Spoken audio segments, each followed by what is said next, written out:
Right, ठीक है। Basket खाएंगे, कनिका भी नहीं खाया है सर। मैं तो खा लिया। और लाइट कर लो, ये कर लो पहले चैट के अंदर आप लोग, किसने खाया किसने नहीं खाया कर लो। और राइट, चलिए now let me start the screen share.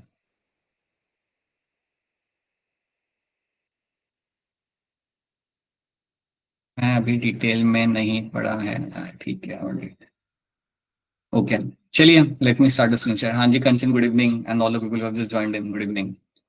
So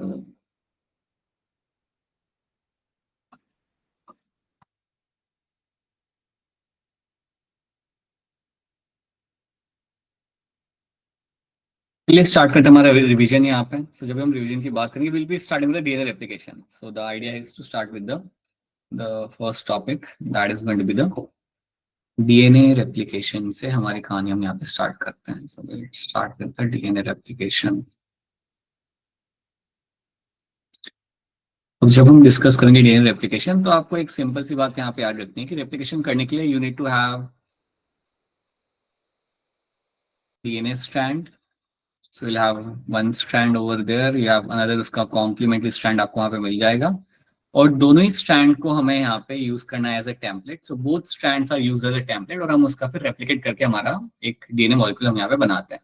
so we'll be using these two strands and then you make a copy of it। तो इसके हम बेसिकली हम यहाँ पे बनाएंगे हमारे यहाँ पे कॉपी। सो इसकी एक कॉपी आपको यहाँ पे बनानी है।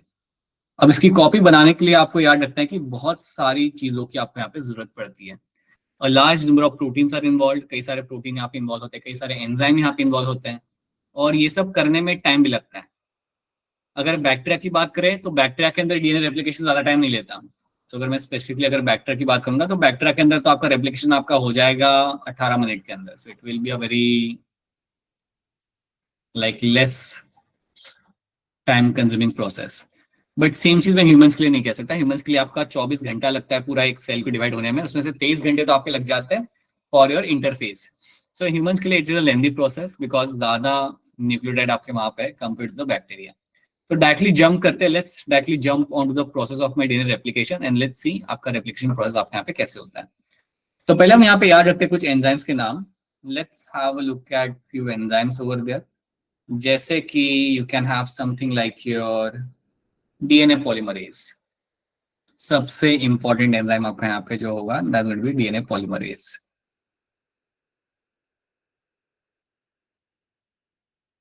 डीएनए पॉलीमरेज जो आपका यहाँ पे एंजाइम होता है, this enzyme always works in one particular direction, और वो डायरेक्शन आपका हमेशा यहाँ पे रहेगा 5' से 3' डायरेक्शन के अंदर।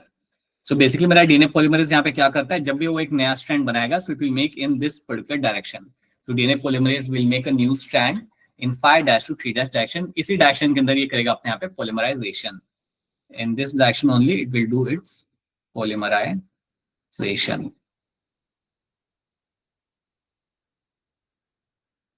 ये आपका एक एंजाइम हो गया। इसके अलावा और भी कई सारे एंजाइम थे जिसके बारे में आपने सुना होगा। You have something like your helicase नाम का एक एंजाइम आपने सुना है। हेलिकेज एंजाइम का काम होता है आपके यहाँ पे आपके दो स्ट्रैंड्स को ओपन करना, अलग करना। So helicase is enzyme which is known for separation of my two strands. So दोनों स्ट्रैंड्स को अलग करना एक दूसरे के साथ, आपने हाइड्रोजन बॉन्ड्स को ब्रेक करके, that is done by my helicase. Then you have the third one is going to be my topoisomerase। Topoisomerase भी आपका यहाँ पे एक एंजाइम है जो आपके लिए बहुत इंपॉर्टेंट है, बिकॉज ये एंजाइम जाना जाता है to remove the supercoiling. इस एंजाइम का काम होता है to remove the supercoiling. आपका टोपोआइसोमरेज अपना काम करेगा। क्या काम करेगा हम आगे जाके देखते हैं एक बार फिर, ठीक है। देन आपने सुना होगा, हमने एक टर्म सीखा था यहाँ पे। अच्छा मेरी स्क्रीन नहीं दिख रही क्या किसी को? दिख रही सर विजिबल है। Sir so you have a single, बेटा एक बार अपना नेटवर्क चेक करना, लॉग आउट करके लॉग इन करो। So have a single standard binding protein. Single standard binding protein जो आपका यहाँ पे होता है, दैट प्रोटीन इज समथिंग जो ध्यान रखता है कि आपके दो स्ट्रैंड्स आपके सेपरेट रहे, ओपन करने के बाद दोनों स्ट्रैंड्स वापस से एक दूसरे के साथ वहां पे जुड़ ना जाए। तो ये इसका यहाँ पे काम होता है। Will see that role again. Then you have something like your RNA primase. RNA primase आपका यहाँ पे एक एंजाइम है, और ये एंजाइम आपको बना के देगा आपका RNA primer. This will give us the RNA primer, जिसकी मदद से आप रेप्लिकेशन स्टार्ट कर पाते हो. So you will be using the RNA primer and using this you can start the replication. Then you have the last one is going to be my DNA ligase. फिर एक और नाम यहाँ पे add रखना, that's going to be DNA ligase. तो ये भी आपका यहाँ पे एंजाइम आपका लग जाएगा. कई सारे एंजाइम आपके यहाँ पे इन्वॉल्व है, तो स्लोली देखते हैं कि हर एक का यहाँ पे काम क्या होगा. Let's have a look at that. Now पहले ई कोलाई के अंदर आपको मिलता है आपके 4.6 बेस पेयर जितने न्यूक्लियोटाइड आपको मिल जाएंगे. इसको ओवरऑल एक ई कोलाई को डिवाइड करने में लगते हैं आपके 20 मिनट और आपके डीएनए को रेप्लिकेट करने में यहाँ पे लग जाता है आपके 18 मिनट. ह्यूमंस में याद रखना ये आप 6.6 इंटू 10⁹ बेस पेयर आपके होते हैं न्यूक्लियोटाइड, तो इसलिए ज्यादा टाइम लगता है आपके डीएनए को रेप्लिकेट करने में. ठीक है. देन आपका जो डीएनए पॉलीमरेज होता है, डीएनए पॉलीमरेज आपको बना के देगा एक पॉलीमर ऑफ न्यूक्लियोटाइड, तो इसकी वजह से आप एक लंबा सा पॉलीमर आप बना पाओगे.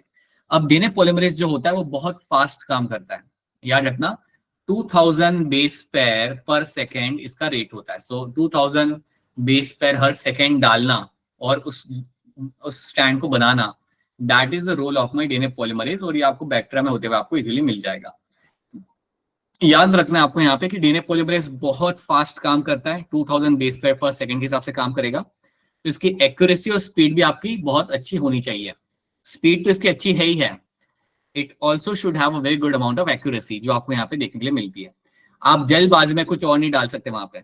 जल्दबाजी में आपने ग्वानिन के सामने आप एडेनाइन नहीं लगा सकते. So that is why accuracy और स्पीड यहाँ पे रखना एक बहुत इंपॉर्टेंट इवेंट है जो आपको पॉलीमरेज के अंदर होते हुए आपको यहाँ पे मिलता है. So DNA polymerase is doing its work very fast and I hope आप समझ पा रहे हो. फॉर एग्जाम्पल कि अगर मेरे पास यहाँ पे एक स्ट्रैंड है डीएनए का और डीएनए का स्ट्रैंड पर अगर मेरे यहाँ पे लगा हुआ है, मेरे यहाँ पे एडेनाइन, थायमिन, ग्वानिन, साइटोसिन अगर मेरे यहाँ पे लगा हुआ है, तो पॉलीमरेज बहुत फास्ट काम कर रहा होता है. और फास्ट काम करते हुए वो जब मैं कह रहा हूँ कि वो पॉलीमराइज कर रहा है, दैट मीन्स व्हाट, वो एक स्ट्रैंड बना रहा है आपका यहाँ पे. इट इज मेकिंग दैट 5' का वो स्ट्रैंड यहाँ पे बना के देगा आपको यहाँ पे. और जब वो ये स्टैंड बना के देगा तो वो फटाफट डालना चालू करेगा अपने यहाँ पे. थायमिन डालेगा, इसके सामने एडेनाइन डालेगा, देन इसके सामने वो साइटोसिन डालेगा. So that it will start doing that. Polymerase ये करेगा और ये बहुत जल्दी करेगा, फास्ट करेगा और एक्यूरेसी के साथ करेगा. गलतियां करता है वो, लेकिन बहुत कम गलतियां करता है. It can do the mistake but the accuracy is very high. So ये है मेरे यहाँ पे पॉलीमरेज जो अपना यहाँ पे काम कर रहा है. तो this is something you have to know. यही यहाँ पे आपको याद रखना है. अब यहाँ पे आप देख पा रहे हो that you have a picture which you have seen in the past. That's your deoxy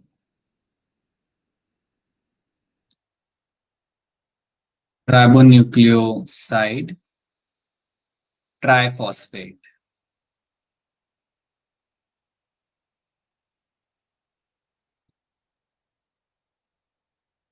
हाँ जी. अच्छा अभिषेक, नहीं कुछ नहीं. सो डीऑक्सी राइबोन्यूक्लियोसाइड ट्राइफॉस्फेट आपके सामने यहाँ पे बना के रखा हुआ है. अब ये जो आपके सामने यहाँ पे मॉलिक्यूल है, दिस मॉलिक्यूल इज समथिंग जिसको हम यूज करेंगे यहाँ पे दो पर्पस के लिए. ये मॉलिक्यूल आपका यूज किया जाएगा एज अ सबस्ट्रैट. इसको ही हम यूज करेंगे and we will make a large number of we will make a lengthy DNA molecule. इससे हम पॉलीमराइज कराएंगे. So this is been use as a substrate. इसको हम यहाँ पे यूज करते हैं एज अ सबस्ट्रैट और इसको हम यहाँ पे इवन यूज करेंगे एज योर एनर्जी मॉलिक्यूल. तो इसके दो काम आपको याद रखने हैं. That this molecule is something which will be used as a substrate. उसके साथ साथ it can be also used as energy molecule. आप यहाँ पे देख सकते हो. आपको एक बात काफी क्लियरली मालूम है कि आपके जो यहाँ पे न्यूक्लियोटाइड होते हैं उनकी जो बॉन्ड आपका होता है that is between the 5' and 3' region. आपका हमेशा आपके जो बॉन्ड फॉर्मेशन आपका मिलता है, बॉन्ड फॉर्मेशन आपका हमेशा होगा बिटवीन द 5' और 3' के बीच में आपका बॉन्ड फॉर्मेशन आपका मिलता है. So between them you will find any kind of bond formation will be seen between them. तो इनके बीच में हमेशा आपको मिलेगा आपका बॉन्ड फॉर्मेशन. तो आपको यहाँ पे याद रखना है कि यू हैव वन न्यूक्लियोटाइड आपके यहाँ पे प्रेजेंट है. दूसरा आपका यहाँ पे राइबोन्यूक्लियोटाइड, डीऑक्सी राइबोन्यूक्लियोटाइड ट्राइफॉस्फेट जब आपका यहाँ पे आया तो आपको याद रखना है there will be a bond formation between the 3' OH. Third carbon का यहाँ पे जो OH होगा, थर्ड कार्बन का OH यहाँ पे अटैक करेगा. किस पे अटैक करेगा? फर्स्ट 5th कार्बन के फॉस्फेट के ऊपर. जो मेरा 5th कार्बन है, मेरा यहाँ पे 5th कार्बन का जो मेरा फॉस्फेट है उसके ऊपर मेरा थर्ड कार्बन का OH यहाँ पे करेगा अटैक. और अटैक करने के बाद यहाँ पे एक आपका बॉन्ड फॉर्मेशन आपके यहाँ पे हो जाएगा. So will find there is going to be a bond formation happening between the third carbon का OH एंड 5th कार्बन के फॉस्फेट के साथ. यहाँ पे आपका बॉन्ड फॉर्मेशन आपके यहाँ पे हो जाता है. जब आपका यहाँ पे बॉन्ड बन गया, so this bond over there is called as my, क्या होता है इस बॉन्ड का नाम, क्या होता है,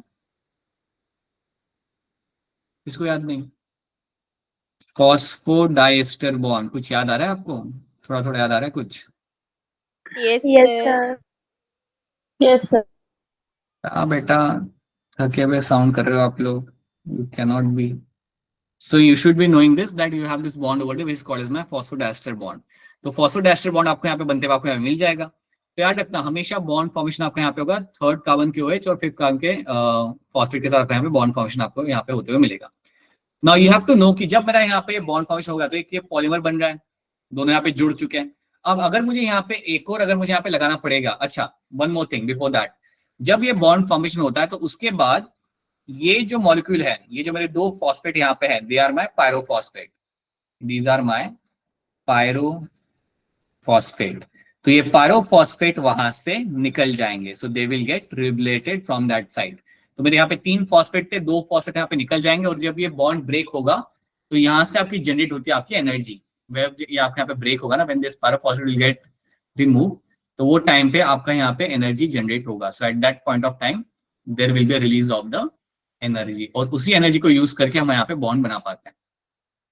अब अगर ये मेरे न्यूक्लियोटाइड को अगर एक बॉन्ड यहाँ पे बनाना पड़ेगा तो यहाँ पे भी याद रखना है, यहाँ पे और थर्ड कार्बन पे आपके पास यहाँ पे OH है, और थर्ड कार्बन पे जो मेरे यहाँ पे OH है ये अगेन अटैक करेगा मेरे किसी दूसरे राइबो न्यूक्लियोटाइड को, डीऑक्सी राइबो न्यूक्लियोटाइड को, यहाँ पे वो अटैक करेगा और उस तरीके से आपका बॉन्ड फॉर्मेशन आपके यहाँ पे होता रहेगा। याद रखना एक न्यूक्लियोटाइड के अंदर you have a phosphate group, you have a nitrogenous base और शुगर मॉलिक्यूल आपको यहाँ पे मिल जाए, और इस तरीके से आप अपने पॉलीमर का लेंथ आप अपना यहाँ पे बढ़ा पाते हो। सो यू विल फाइंड कि स्लोली आपका जो लेंथ होगा इस पॉलीमर का आपका यहाँ पे इंक्रीज होता जाएगा। तो ये बात आपको याद रखनी है, this is one thing you have to know in terms of the phosphodiester bond आपका यहाँ पे ऐसे फॉर्म होगा। अब हमें यहाँ पे क्या करना है, we have to do the actual DNA replication. Actual DNA replication क्या होता है वो हम यहाँ पे करेंगे। तो आपको याद होगा कि आपकी डीएनए के अंदर कुछ ऐसे लोकेशंस होते हैं जहां पे रेप्लिकेशन आपका स्टार्ट होगा। इन लोकेशंस का एक नाम होता है, क्या होता है इन लोकेशंस का नाम?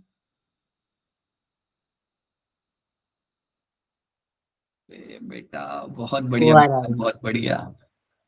ORI stands for what? ORI का फुल फॉर्म क्या होता है? ORI stands for your origin of replication. It stands for my origin of replication. आप लोग थोड़ा ऐसे कर रहे हो जैसे ये नया ही है आपके लिए सब कुछ. It is like complete new for you. So ORI stands for my origin of replication. That is the name of the site. That's a location ORI. अब किसको याद है ORI के अंदर आपको कौन से टाइप के न्यूक्लियोटाइड के सीक्वेंस ज्यादा मिलता है? Which kind of nitrogen base मुझे यहाँ पे ज्यादा मिलेंगे? AT rich. Right, very good. You will have good amount of your AT rich sequence आपको यहाँ पे ज्यादा मिलेगा. So AT rich sequence आपको यहाँ पे मिलता है एक बहुत ज्यादा अमाउंट के अंदर. So they will find good amount of AT rich sequence over there. अब आपको यहाँ पे याद रखना है कि आपको जो ORI जो मेरा यहाँ पे साइट है ये वो मेरी लोकेशन है जहां पे मेरा रेप्लिकेशन स्टार्ट होगा. So this is a site where I will find कि replication is going to start. तो इसके ऊपर आके बैठेगा मेरा यहाँ पे एंजाइम एंड दैट एंजाइम जिस पे ऊपर आके बैठेगा सबसे पहले उसका नाम यहाँ पे क्या होगा? हेलिकेज. Right, very true.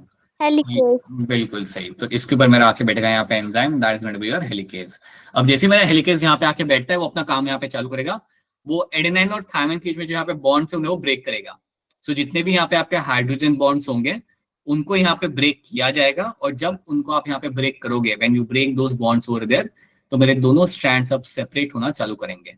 सो याद रखना मेरा हेलिकेज एंजाइम आया वो यहाँ पे बॉन्ड ब्रेक करेगा और जब यहाँ पे बॉन्ड ब्रेक किया जाएगा तो मेरे दोनों स्ट्रैंड्स यहाँ पे अलग होना यहाँ पे चालू करते हैं. फिलहाल आपको ये याद रखना है. सो ORI के ऊपर हेलिकेज आके बैठेगा और अपना काम करना चालू करेगा. That will start breaking the bond between them.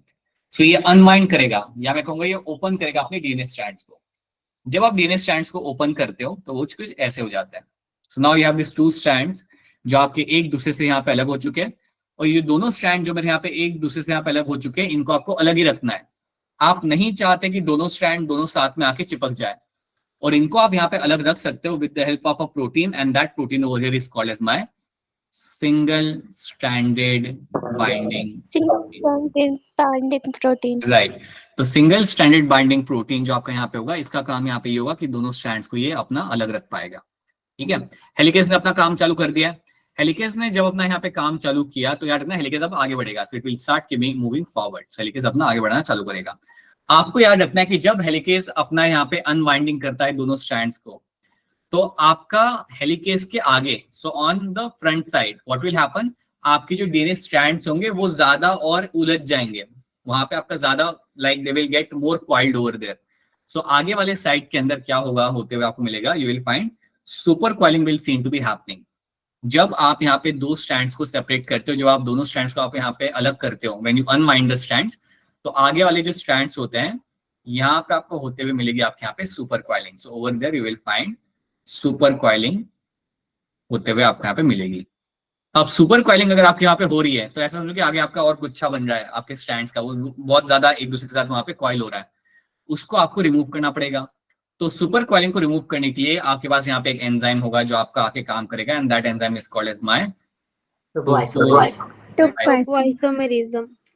Right. So topoisomerase बिल्कुल मेरा यहाँ पे आएगा और वो आके मेरी सुपर क्वाइलिंग को यहाँ पे आके रिमूव करना चालू करेगा। So it will come forward और सुपर क्वाइलिंग को रिमूव करना यहाँ पे स्टार्ट करेगा। So it will come and start removing the super coiling. अब जब वो मेरे यहाँ पे सुपर क्वाइलिंग को रिमूव कर रहा है तो उससे हमारा काम आसान हो जाता है कि अब अपना हेलिकेज आगे बढ़ेगा और सुपर क्वाइलिंग आपके यहाँ पे रिमूव हो रही है। So this is going to come and remove the super coiling, right. So अगर टोपोआइसोमरेज के बारे में याद रखना, एक बार फिर मेंशन कर रहा हूं, it is going to remove super coiling. चलो ये चीज हमने यहाँ पे कर ली। अब ये जो आपको यहाँ पे बबल दिख रहा है, that is called as my replication bubble, भी आप इसे कह सकते हो या फिर आप इसे बोल सकते हैं रेप्लिकेशन फोक। दोनों टर्म आप यहाँ पे यूज कर सकते हो। You can use a term like replication fork, हम यहाँ पे यूज करते हैं, जो आपका एनसेड में भी मेंशन किया हुआ है। So that is my replication fork, ठीक है। और you can call it as replication bubble. अब ये दो स्ट्रैंड मेरे यहाँ पे अलग हो चुके हैं। अब देखो हमारे यहाँ पे अब डीएनए रेप्लिकेशन स्टार्ट होगा। Now from here onwards the replication will start. तो याद रखना है हेलिकेज हमारे यहाँ पे आगे रहेगा। Helicase is something which is always going to remain forward, ये आपका हमेशा यहाँ पे आगे रहता है हेलिकेज।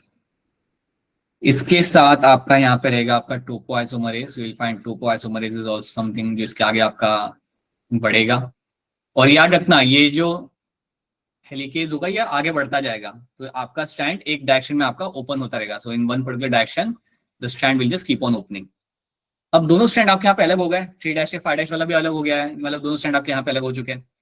अब आप यहाँ पे लगाओगे अपना primer. So now you will add a primer over there. आप एक प्राइमर को लेके आते हो और वो प्राइमर को बेसिकली लगाता है आपके यहाँ पे RNA primase. So RNA primase आएगा और अपने प्राइमर को यहाँ पे लगा देगा। So it will make a primer attached over here. So आपका यहाँ पे 5-3 डायरेक्शन में आप अपने यहाँ पे प्राइमर लगा दोगे, राइट। याद रखना ये प्राइमर को कौन लेके आया, this primer was brought by my RNA primase. So RNA primase जो मेरा यहाँ पे एंजाइम है ये आके मेरा यहाँ पे प्राइमर लगा देता है। Will come and attach the primer. Primer मेरा यहाँ पे लग चुका है। उसी तरीके से जो मेरा दूसरा स्टैंड है वहां पे प्राइमर आएगा, लेकिन उसे हम बाद में लगाते हैं। तो यहाँ पे मेरा प्राइमर लग चुका है और जैसे मेरा प्राइमर लगा, याद रखना इसके बाद आपका यहाँ पे आके बैठेगा आपका डीएनए पॉलीमरेज। सो मेरा डीएनए पॉलीमरेज आके यहाँ पे बैठता है। I will write in short, इसको हम बोलेंगे यहाँ पे as a DNA pol. So DNA polymerase यहाँ पे आके बैठा। अब वो क्या करेगा, it will see the complementary strand, और या फिर वो जो सामने जो स्ट्रैंड है जो इसको हम बोलेंगे एज ए टेम्पलेट स्ट्रैंड, उसको वहां पे वो देखेगा और उसको देख के यहाँ पे वो एक कॉम्प्लीमेंट्री स्ट्रैंड बनाना चालू करेगा। So it will do the process of my polymerization. एक बार फिर बता रहा हूं, हमेशा याद रखना कि डीएनए पॉलीमरेज हमेशा काम करता है एक सर्टेन डायरेक्शन के अंदर।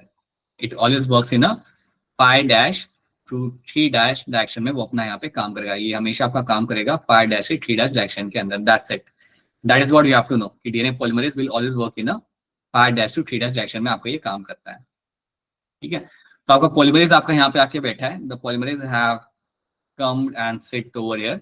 और बैठने के बाद आप यहाँ पे आपका ये क्या करेगा, it will start adding the nucleotides. अपने न्यूक्लियोटाइड्स को यहाँ पे अपना डालना यहाँ पे चालू करते हैं। So will start adding the nucleotides over there. एक बात आप यहाँ पे समझ लो, एक बात आप दिमाग में यहाँ पे बिठा लो कि डीएनए पॉलीमरेज जब मैं कह रहा हूँ it will only work in 5 to 3 direction. इसी डायरेक्शन में ये करेगा अपना पॉलीमर ऐड, इसी डायरेक्शन में अपनी न्यूक्लियोटाइड ऐड करेगा। तो इसका मतलब याद रखना कि डीएनए पॉलीमरेज को हमेशा चाहिए होता है फ्री थर्ड कार्बन OH। इसको हमेशा चाहिए आपका यहाँ पे फ्री थर्ड कार्बन OH, उसको ये चाहिए। जब उसको ये मिलेगा तभी वो फिर अपना वहां पे पॉलीमर डालना चालू करेगा, वहां पे वो अपना न्यूक्लियोटाइड डालना वहां पे चालू करेगा। सो 3 डैश के अंदर आपको यहाँ पे OH फ्री होता है, तो आपका यहाँ पे डीएनए पॉलीमरेज आएगा, will sit over there and will start adding the polymer, will start adding the nucleotides over there. और इस तरीके से एक ही सिंगल शॉट के अंदर आपका पूरा स्ट्रैंड आपका यहाँ पे बन जाएगा, and that strand over there is called as my leading strand. ये जो स्ट्रैंड मेरा यहाँ पे बना कंटिन्यूसली, जो मेरा फटाफट यहाँ पे स्ट्रैंड बना, ये स्ट्रैंड को हम बोलेंगे यहाँ पे एज अ लीडिंग स्ट्रैंड। क्या ये बात आप सबको यहाँ पे समझ आ रही है? Is this thing clear to all of you? Yes, Yes, sir.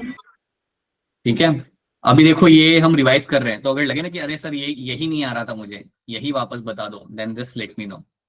ठीक है, ऐसा नहीं कि सर रिवाइज करा रहे अब क्या ही बोले। सो अगर रिवाइज करा रहा हूँ, अगर कहीं पे आ रहा है ना कि अरे यही तो था जो नहीं आ रहा था, सर एक बार फिर बता दो, so you can let me know that, so you can repeat that thing, right. तो रीडिंग स्ट्रैंड में इस तरीके से यहाँ पे बन जाएगा। इसके बाद हम क्या करेंगे, हम यूज करेंगे हमारे दूसरे प्राइमर्स। नाउ अब हमें बना रहा है हमारा दूसरा स्ट्रैंड। तो यहाँ पे जो आपका दूसरा स्ट्रैंड हम बनाएंगे, तो इसके लिए हम मल्टीपल प्राइमर्स यहाँ पे यूज करते हैं। So I will be using multiple primers over there. So कई सारे प्राइमर मैं यहाँ पे यूज करता हूँ।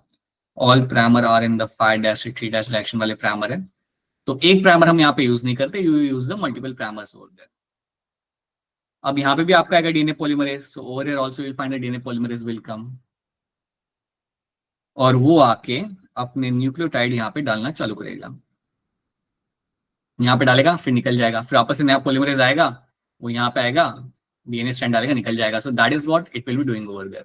तो इस तरीके से आपका यहाँ पे दूसरा स्ट्रैंड भी हम यहाँ पे बनाते हैं। वो जो दूसरा स्ट्रैंड यहाँ पे बन रहा है, ये आपका डिसकंटिन्यूअस तरीके से आपका बन रहा है। और ये जो फ्रेगमेंट्स आपको यहाँ पे मिल रहे हैं, इन फ्रेगमेंट्स को हम क्या बोलते हैं? Okazaki fragment. Okazaki fragment. Sir, Right. Okazaki fragments. बिल्कुल, so you call them as Okazaki fragments. So Okazaki fragments मैंने यहाँ पे लगा दिया, तो सारे ओकाजाकी फ्रेगमेंट्स में यहाँ पे लगा रहा हूँ धीरे धीरे करके। और याद रखना, बाद में क्या होगा ना, बाद में आपका यहाँ पे जो आरएनए प्राइमर है, इसको भी हम यहाँ पे निकाल देंगे। Japanese scientist, right. ये जो आरएनए प्राइमर आपका यहाँ पे, इसको भी हम यहाँ पे निकाल देंगे, और इसके अंदर भी हम यहाँ पे लगा देंगे हमारा डीएनए स्ट्रैंड। बाद में इनको भी हम निकाल के वहां पे भी हम हमारा डीएनए स्ट्रैंड हम यहाँ पे लगा देते हैं। आपको याद यहाँ पे ये रखना है कि मेरा ये जो ओकाजाकी फ्रेगमेंट के थ्रू जो हमने यहाँ पे स्ट्रैंड बनाया, इसको हम बोलते हैं यहाँ पे as a lagging strand. This is called as my lagging strand. इसको हम बोलेंगे यहाँ पे एज ए लैगिंग स्ट्रैंड। और आपको हमेशा याद रखना है कि lagging strand is forming in the opposite direction. देखो याद रखना, आपका जो रेप्लिकेशन फोक है, वो आपका एक पर्टिकुलर डायरेक्शन में आपका ओपन हो रहा है। तो रेप्लिकेशन फोक मेरा इस डायरेक्शन के अंदर जाके मेरा यहाँ पे ओपन हो रहा है, ठीक है। लीडिंग स्ट्रैंड तो उस डायरेक्शन में बन रहा है, leading strand is forming in that particular direction. But जो मेरा लैगिंग स्ट्रैंड है, अगर आप देखोगे तो वो अपोजिट डायरेक्शन में बन रहा है ना यहाँ पे। क्या आप ये बात समझ पा रहे हो? Lagging strand is forming in the opposite direction to the replication fork, opposite to the replication fork के डायरेक्शन से। क्योंकि रेप्लिकेशन फोक तो इस डायरेक्शन में आपको ओपन करेगा, आपका डीएनए इस साइड पे ओपन करेगा, लेकिन आपका जो लैगिंग स्ट्रैंड यहाँ पे बनेगा, that is forming in the opposite direction to the replication fork. On the other hand, आपका जो लीडिंग स्ट्रैंड यहाँ पे बन रहा है, वो आपका सही डायरेक्शन में है। वो जहाँ पे आपका रेप्लिकेशन फोक जा रहा है, उसी डायरेक्शन में आपका लीडिंग स्ट्रैंड आपका यहाँ पे बन रहा है। क्या ये बात आपको यहाँ पे समझ आ रही है? Is this thing clear to all of you? Yes, sir. Yes. Yes, sir. समझो इस बात को कि आपका ओपन हो रहा है इस डायरेक्शन के अंदर, in the right side it is getting opened up. Lagging strand आपका बन रहा है, आपका बिल्कुल आपका यहाँ पे बनाया जा रहा है using the DNA polymerase, but in the opposite direction to that. ठीक है, ये अपोजिट साइड में आपको बनना है ना, इस साइड पे आपको बनना है, this forming in this particular direction. But आपका जो लीडिंग स्ट्रैंड था, वो बिल्कुल it is going towards the direction of the your particular replication fork. बस ये बात आपको यहाँ पे याद रखनी है। अब होता क्या है कि जब आप लैगिंग स्ट्रैंड के अंदर अपना डीएनए लगाते हो, जब आप लैगिंग स्ट्रैंड के अंदर अपना यहाँ पे डीएनए लगाते हो, तो बीच में थोड़ा सा गैप रह जाता है। So when you add this DNA in the lagging strand, so बीच में थोड़ा गैप रह जाएगा। उस गैप को फिल करने के लिए आपका यहाँ पे एक एंजाइम आएगा। समझो अगर यहाँ पे एक गैप रह गया, तो उस गैप को फिल करने के लिए एक एंजाइम आता है, and that enzyme over there is called as my DNA ligase. So DNA ligase आपका यहाँ पे आके उस गैप को फिल करेगा। So DNA ligase will come and will fill the gap. It is going to fill the gap. So यहाँ पे आके वो गैप को यहाँ पे फिल करेगा। So that is something you have to know कि DNA ligase मेरा यहाँ पे आएगा और ये आके अपने गैप को यहाँ पे फिल कर देगा। So that is something you have to understand. तो याद रखना एक स्ट्रैंड आपका कंटिन्यूसली बन रहा है, सिंगल शॉट के अंदर आपका पूरा स्ट्रैंड बन जाता है, दूसरा स्ट्रैंड जो आपका बनेगा यहाँ पे वो आपका फ्रेगमेंट में बनेगा, that is your Okazaki fragment में आपका ये बन जाएगा। सो और वो फ्रेगमेंट्स को बाद में हम लाइक जोड़ देते हैं, प्राइमर को निकाल देंगे एंड जोड़ने के बाद जो गैप रहता है उसको भी हम यहाँ पे फिल करेंगे with the help of my DNA ligase. This is what you have to know. इतनी बात आपको यहाँ पे याद रखनी है। और ये भी याद रखना कि ये जो प्राइमर यहाँ पे था ना, इसको भी हम निकालेंगे क्योंकि अल्टीमेटली है तो आरएनए ही ना, सो आरएनए ऐसे रखना अच्छी बात नहीं होती डीएनए के अंदर। तो जो प्राइमर मैंने यहाँ पे लगा के रखा है उसको भी हम यहाँ पे बाद में निकाल देंगे। बस बात ये होती है कि जब मैं ये प्राइमर को निकाल दूंगा तो उसको मैं वहां पे फिल नहीं कर सकता। कोई बता सकता है कि मैं उसे वहां पे फिल क्यों नहीं कर सकता? मैंने प्राइमर को वहां पे निकाल दिया तो अब उस गैप को मैं फिल नहीं कर सकता, क्यों नहीं कर सकता? कोई सोच सकता है?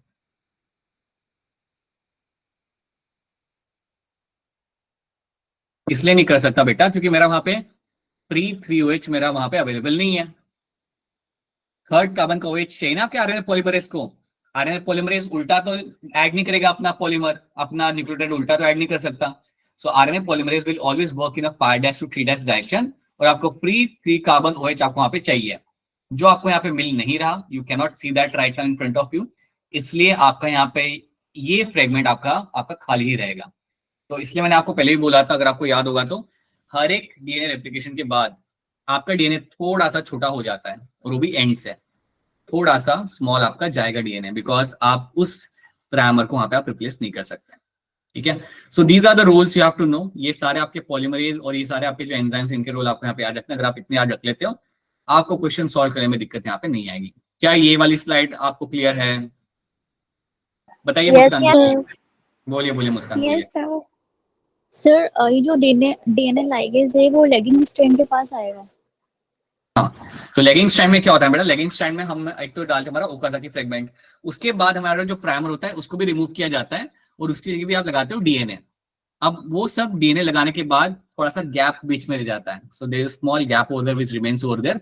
उस गैप को फिक्स करने के लिए आपका डीएनए लाइगेज आएगा और वही डीएनए लाइगेज को ऊपर कोई काम नहीं है, उसको जो भी काम है वो लेगिंग स्ट्रैंड के साथ या लीडिंग स्ट्रैंड के साथ, उसका यहाँ पे कोई काम नहीं है।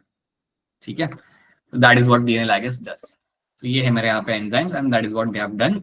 यहाँ पे आप देख पा रहे हो कि कैसे आपका डीएनए स्ट्रैंड आपका यहाँ पे बनाया, एक होता है आपका लीडिंग स्ट्रैंड, एक होता है आपका यहाँ पे लैगिंग स्ट्रैंड, और दोनों ही डीएनए स्ट्रैंड्स जो पेरेंट स्ट्रैंड आपके यहाँ पे होते हैं उनको हम यूज करते हैं as a template. Okay, picture देख लेते हैं, एनिमेशन जो हमने आज से काफी महीने पहले भी देखा था। You have a leading strand, primer एक ही वहां पे लगाते हैं हम लोग और हमारा काम हो जाता है। लेकिन लैगिंग स्ट्रैंड में आप देखो हमें मल्टीपल प्राइमर यहाँ पे लगाने पड़ेंगे, एक से नहीं होगा, मल्टीपल प्राइमर हम लगाएंगे यहाँ पर और हमारा काम करेंगे। सो that is something. So you can see lagging strand is moving in the opposite direction to the replication fork और आपका leading strand is moving towards the direction of the replication fork। तो ये बात आपको याद रखनी है। Alright, अब इसका आंसर मुझे बता दो फटाफट हैंड रेज करके। During DNA replication, Okazaki fragment are used to elongate। Okazaki fragment के कॉन्टेक्स्ट में कौन सा स्टेटमेंट यहाँ पे आपका सही बन जाएगा? काफी अच्छा क्वेश्चन है और सिंपल भी है। क्या लग रहा है अंशिका शर्मा, क्या होगा इसका आंसर?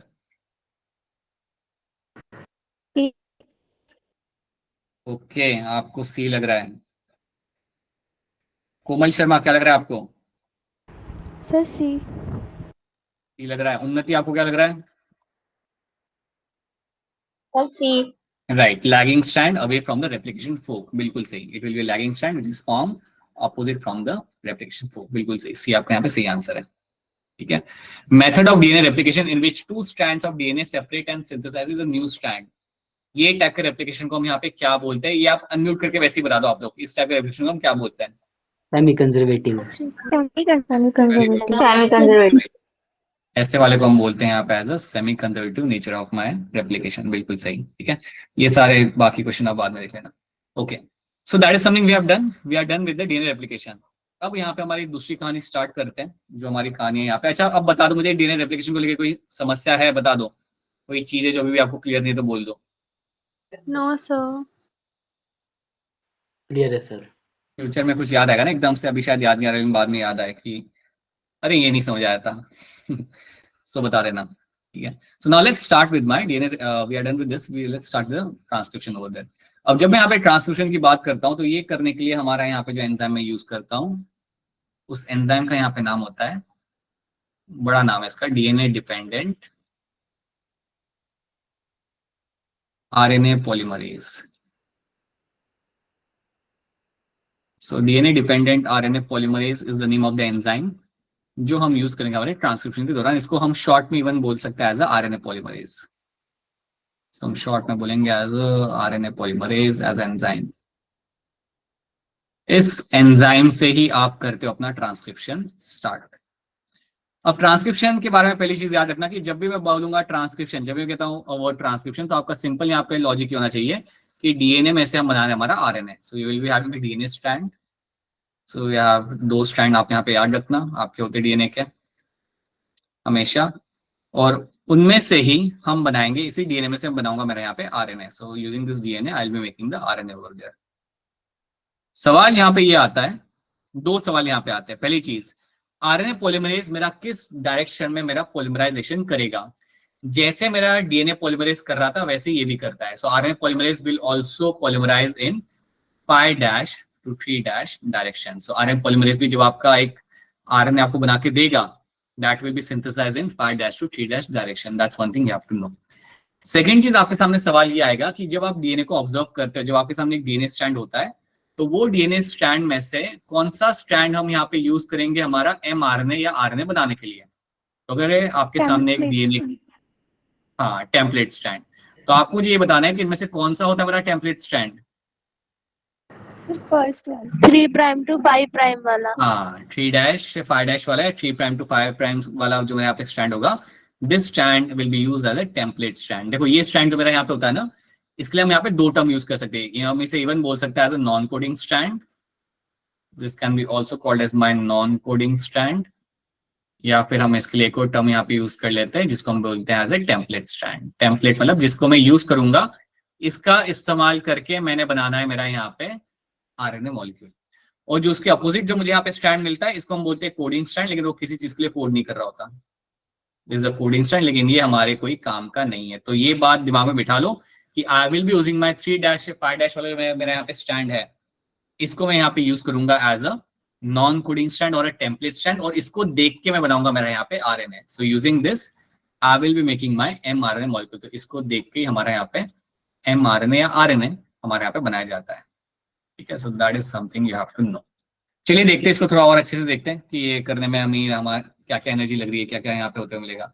सो स्ट्रक्चरल यूनिट के अंदर अगर एक ट्रांसक्रिप्शन यूनिट अगर आप देखते हो, सो it will have 3 parts. It will have a promoter part, it will have a structural gene and a terminator. चलो देख लेते हैं. सो now you know which is a non coding strand and what is my coding strand. ये बात अभी आपको यहाँ पे मालूम है. अब इस पिक्चर को देखो जो एनसीईआरटी की है, आपको मिलेगा एक प्रमोटर सीक्वेंस, आपको मिलेगा एक टर्मिनेटर सीक्वेंस, बीच में आपको मिलेगा आपका स्ट्रक्चरल जीन, और यहां से आपकी है ट्रांसक्रिप्शनल स्टार्ट साइट, जहां से आपका ट्रांसक्रिप्शन आपका स्टार्ट होगा. ठीक है, अब रूल यहाँ पे याद रखना कि मेरा यहाँ पे प्रमोटर है. You can C over here, you can let me right it down. You have a promoter, right, you have a terminator, और ये सब मेरा डीएनए के अंदर लगा हुआ है. This is all there in the DNA, और यहां से मेरा स्टार्ट हो रहा है मेरा ट्रांसक्रिप्शन, और बीच में जो मुझे यहाँ पे मिलेगा, बीच में मेरा यहाँ पे है structural gene. This is my structural gene. अब आपको पता है यहाँ पे क्या याद रखना है. जहां से मेरा जीन स्टार्ट हो रहा है, तो this is my start site ना, ये मेरी यहाँ पे मेरा स्टार्ट हो रहा है. यहाँ से मेरा एक्चुअली जीन भी यहाँ से ही मेरा स्टार्ट हो रहा है. तो जहां से मेरा ट्रांसक्रिप्शन स्टार्ट होगा है, जहां से मेरा जीन स्टार्ट हो रहा है, उसके पहले वाला जो मेरा यहाँ पे एरिया होगा, that area is called as my upstream region. So ये वाला जो मेरा यहाँ पे जो रीजन होगा ना, इतना रीजन जो मेरा यहाँ पे होगा, this region over here is called as my upstream region. I hope ये बात आपको यहाँ पे याद आ रही है. This region is called as my upstream region. और जो मेरा एरिया यहाँ पे होता है आफ्टर द स्टार्ट साइड, जहां से मेरा ट्रांसफरेंस स्टार्ट होगा, उसके बाद वाला जो मेरे यहाँ पे जो रीजन मुझे यहाँ पे मिलता है, that region over there is called as my downstream region. इसको हम बोलेंगे यहाँ पे एज अ डाउनस्ट्रीम रीजन. तो ये 2 टर्म्स आपको यहाँ पे याद रखना है. You have a upstream and you have a downstream region. Upstream जो आपका यहाँ पे होता है, उसमें आपको मिलेगा देखने के लिए आपको यहाँ पे promoter. So upstream is something which will be having a presence of a promoter, जो आप यहाँ पे देख पा रहे हो. सो प्रमोटर सीक्वेंस आपको मिलता है अपस्ट्रीम के अंदर. अगर आपको याद हो तो मैंने आपको बताया था कि अपस्ट्रीम में आपको एक और चीज मिल जाती है, and that is called as my enhancer sequence. बहुत बढ़िया. You will also get one more sequence over there, and that sequence is called as my enhancer sequence. So हम बोलेंगे यहाँ पे as a enhancer sequence. ठीक है. And then you have this structural gene आपको यहाँ पे मिल जाए. ठीक है, which is in the downstream. Downstream में आपको इवन मिलता है आपको यहाँ पे terminator sequence. तो ये बात आपको यहाँ पे याद रखनी है. ओके. इसके अलावा अगर आपको याद हो तो मैंने आपको बताया था कि आपका जो प्रमोटर सीक्वेंस होता है, प्रमोटर सीक्वेंस के अंदर आपको कुछ स्पेसिफिक न्यूक्लियोटाइड आपको वहां पे मिलते हैं. उनका नाम क्या होता है? नहीं याद आ रहा. TATA box. Those are called as my TATA box. बेटा इतना ब्लैंक नहीं हो सकते आप लोग. इतना ब्लैंक होना है बात नहीं होती, राइट? हाँ, इतना नहीं होना बेटा. थोड़ा ग्लूकॉन डी लेके बैठा करो थोड़ा बहुत क्लास के अंदर. ग्लूकॉन डी, बिस्किट, ओरियो, जो पसंद हो वो लेके बैठो. इतना वो नहीं हो सकता आपके. अरे सुना ही नहीं है ये. सो आप this starter box which is there in the promoter sequence के अंदर आपको यहाँ पे मिलता है. ठीक है, याद रखना. What is my upstream, what is my downstream, कहाँ पे क्या मिल रहा है याद रखना. Okay, this is the information first of all you have to know. Enhancer का काम होता है आपका to enhance the rate of my transcription. अगर जरूरत पड़ी तो आपका रेट ऑफ ट्रांसक्रिप्शन आपका यहाँ पे एनहांस हो यहाँ पे कर सकता है. So that is one thing you have to know. अगली चीज अब हम देखते हैं यहाँ पे होता क्या है. प्रमोटर सीक्वेंस के ऊपर आके कौन बैठेगा? नाउ टेल मी, प्रमोटर पे आके बैठता कौन है वैसे? RNA polymerase. बिल्कुल सही. RNA Right. polymerase. राइट. सो प्रमोटर पे जो मेरा यहाँ पे आके बैठेगा मेरा enzyme, that is my RNA polymerase. So my RNA polymerase will come and sit on the promoter sequence. So RNA polymerase मेरा यहाँ पे आएगा and it will come and sit on the promoter sequence. That is my RNA polymerase. अब bacteria में क्या होता है? Bacteria के अंदर you will have only one type of RNA polymerase, but हमारे अंदर वी हैव दो तीन टाइप के होते हैं. We have 3 types of RNA polymerase. Bacteria में you will have only one of them. अब जब आरएनए पॉलीमरेज यहाँ पे आके बैठता है वो ट्रांसक्रिप्शन स्टार्ट नहीं करेगा जब तक यहाँ पे नहीं आता एक इनिशिएटिंग फैक्टर. और कौन होता है वो मेरा यहाँ पे इनिशिएटिंग फैक्टर? यहाँ पे Sigma. Very good, right. So now you have one factor over there and that factor over there is called as my sigma factor. वो फैक्टर को हम बोलते हैं यहाँ पे एज अ सिग्मा फैक्टर. अब सिग्मा फैक्टर जो मेरा यहाँ पे होता है, the sigma factor you have over there, ये आके बैठेगा. This will come and sit on the polymerase. So ये आके मेरा पॉलीमरेज पे आके बैठता है. So this sigma factor will come and sit on the polymerase enzyme. जब मेरा सिग्मा फैक्टर पॉलीमरेज एंजाइम के ऊपर आके बैठेगा, when it will come and sit on the polymerase enzyme के ऊपर, that is when you will find that your transcription is going to start. उसके पहले आपका ट्रांसक्रिप्शन आपका यहाँ पे स्टार्ट नहीं होता. तो ये बात पहले आप दिमाग में बिठा लो. That's the first thing you have to know. तो सिग्मा फैक्टर आएगा, बैठेगा एंड देन आपका ट्रांसक्रिप्शन आपके यहाँ पे स्टार्ट होगा. जैसे ही मेरा सिग्मा फैक्टर आके बैठा, as soon as my sigma factor comes and sit, उसके पहले एक और चीज यहाँ पे याद रखना. There is one more thing you have to know. Cistron और जीन का डिफरेंस आपको मालूम होना चाहिए. Cistron means a segment of DNA which makes polypeptide, और जीन एक कॉमन टर्म है. Gene is a term which can be given for a segment of DNA जो आपका एमआरएनए बना रहा है, टीआरएनए बना रहा है, कोई भी आरएनए बना रहा हो, अलॉन्ग विद अगर वो प्रोटीन भी आपका बना रहा है, then that is called as my gene. So gene एक काफी जनरल टर्म है. अगर मैं कहता हूं कि ये एक जीन है तो वहां से प्रोटीन भी बनते हुए आपको मिल सकता है या फिर आपको आरएनए भी बनते हुए आपको वहां पे मिल सकता है, right? You can, gene is a term used for a molecule segment which can make a RNA और प्रोटीन. लेकिन सिस्ट्रॉन में टर्म तब यूज करता हूं when you have a segment which will always make a protein. अगर एक gene है, अगर एक सेगमेंट है, अगर वहां से सिर्फ आरएनए बन के निकल रहा है तो मैं उसे सिस्ट्रॉन नहीं बोलूंगा, मैं उसे जीन ही बोलूंगा. बट सिस्ट्रॉन में टर्म तब यूज करता हूं जब मैं कहता हूं कि अच्छा ये सेगमेंट है डीएनए का और यहां से मैं प्रोटीन बनाऊंगा फ्यूचर में. That is called as my cistron. ठीक है, और प्रोटीन बनाने के लिए पहले आपको करना पड़ता है आपका ट्रांसक्रिप्शन. याद रखना, पहले आप ट्रांसक्रिप्शन करते हो फिर बाद में आपका प्रोटीन बनता है. सो ये टर्म याद रखना. सिस्ट्रॉन क्या होता है, जीन क्या होता है, याद रखना. और हम हमारे अंदर यूकैरियोट्स के अंदर जो जीन होते हैं they are going to be monocistronic. That mean एक स्ट्रक्चरल जीन से आपका एक ही प्रोटीन आपको बन के मिलेगा. बट आपका जो प्रोकैरियोट्स आपके यहाँ पे होते हैं they are going to be polycistronic. उनके एक सिंगल जीन में से मल्टीपल पॉलीपेप्टाइड आपको बनते हुए आपको मिल सकते हैं. एक बढ़िया एग्जांपल आपको मिलता है आपका लैकोपेरॉन का, जहां पे एक स्ट्रक्चरल जीन में से आपको कितने सारे आपके पॉलीपेप्टाइड आपको मिल जाते हैं. So that is something you have to know in this. अब जब हम आरएनए पॉलीमरेज की बात करते हैं तो कुछ चीजें याद रखना. पहली चीज, इसको भी चाहिए होंगे राइबोन्यूक्लियोटाइड ट्राइफॉस्फेट. इसको भी जो हमने वहां पे देखे थे, इसको भी चाहिए होंगे आपके राइबोन्यूक्लियोटाइड ट्राइफॉस्फेट, इसको यहाँ पे चाहिए होंगे. So it will also need those things. उसके बगैर आपका यहाँ पे काम चलेगा। So it will be also requiring दो ट्राइफॉस्फेट वाली कंडीशन, इसको भी यहाँ पे चाहिए होगी। Along with that magnesium ion के बगैर आपका यहाँ पे काम बनेगा नहीं, so you need to have a magnesium ion, right. So RNA polymerase आपको चाहिए, आरएनए पॉलीमरेज को चाहिए होगा ribonucleotide triphosphate, and you also need magnesium ion. Magnesium ion के बगैर आरएनए पॉलीमरेज आपका काम नहीं करता।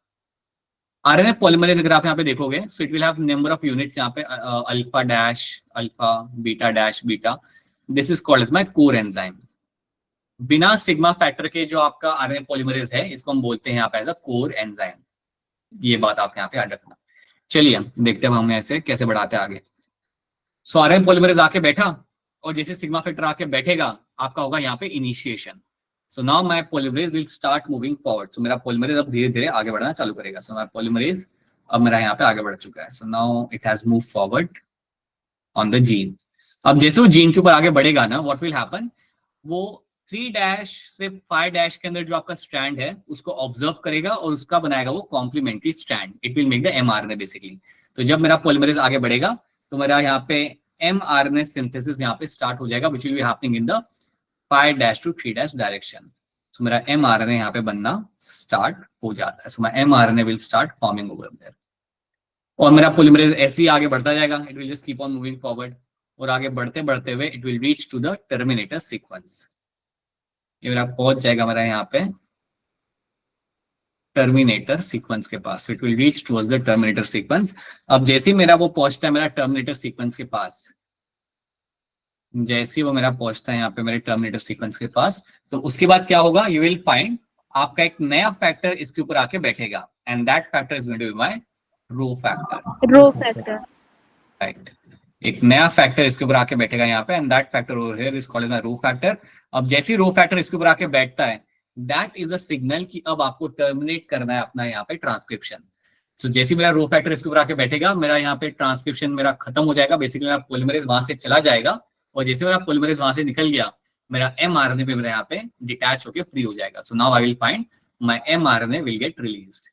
सो जैसे रो फैक्टर आया, that will lead to a termination of the transcription, और वो टाइम पे आपका यहाँ पे एमआरएनए आपका यहाँ पे रिलीज हो जाएगा। So now you will find mRNA will get released.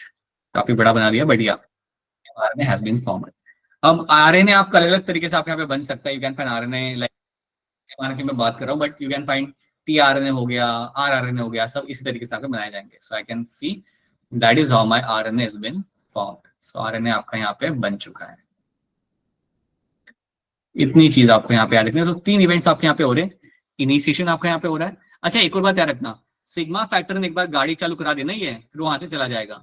Sigma factor वहां पे बैठा नहीं रहता, एक बार वो आके बैठेगा, आपका इनिशिएशन स्टार्ट होगा, आपका पॉलीमरेज अपना चालू करेगा आगे बढ़ना, और उसके बाद सिग्मा फैक्टर वहां से निकल जाएगा। ठीक है, तो ये बात भी याद रखना। लेट्स हैव अ लुक क्या हो रहा है यहाँ पे। So now you have initiation which is a sigma factor. Elongation में आपका क्या करेंगे हम लोग यहाँ पे, polymerization of mRNA, thiamine will be replaced by my uracil, ये आपका होते हुए आपको मिलेगा, and then you have a termination will happen with the help of the rho factor। अब मुझे आप एक बात बताओ यहाँ पे, अगर मैं आपके सामने एक डीएनए स्ट्रैंड दूं, assume that there is a DNA strand, 3 dash से 5 डैश का यहाँ पे स्ट्रैंड है, उसके सामने लिखता हूँ sequence, let's say the sequence is C C T A C A T। अगर ये मेरा यहाँ पे सीक्वेंस है, तो इसका मैं बनाऊंगा एक और डीएनए स्ट्रैंड, कॉम्प्लीमेंट्री स्ट्रैंड में बना देता हूँ डीएनए का यहाँ पे, that is going to be 5 dash से 3 डैश वाला। इसके सामने जिसका बेस पेयर होगा वो आपका यहाँ पे आ जाएगा G, you will have sir ji. right, then you will have your adenine over here, then you U will have your uracil, हाँ थायमिन आपके यहाँ पे आ जाएगा। अरे अभी तो मैं G, डीएनए बना रहा हूँ, अरे डीएनए बना रहा हूँ अभी मैं। ठीक है, yes sir T G, will have G over there, फिर टी और फिर A. Thymine and then A। ठीक है, ये मेरा यहाँ पे स्ट्रैंड मेरा यहाँ पे बन चुका है। अब ये मेरा बन गया यहाँ पे डीएनए मॉलिक्यूल। अब आप मुझे बताइए कि इसका एमआरएनए कैसे बनेगा हैंड रेस करके। Now you have to tell me that how the mRNA is going to look like in this. करना पड़ेगा हैंड रेस के लिए आपको यहाँ पे। सो बताइए कि जो एमआरएनए यहाँ पे बनेगा, जो मेरा बनेगा आपका 5 डैश से 3 डैश के अंदर, उसका सीक्वेंस क्या होगा। आपको पहले ये याद रखना है कि आपको यहाँ पे कौन सा सीक्वेंस यूज करना है। You have to use the this as a template strand.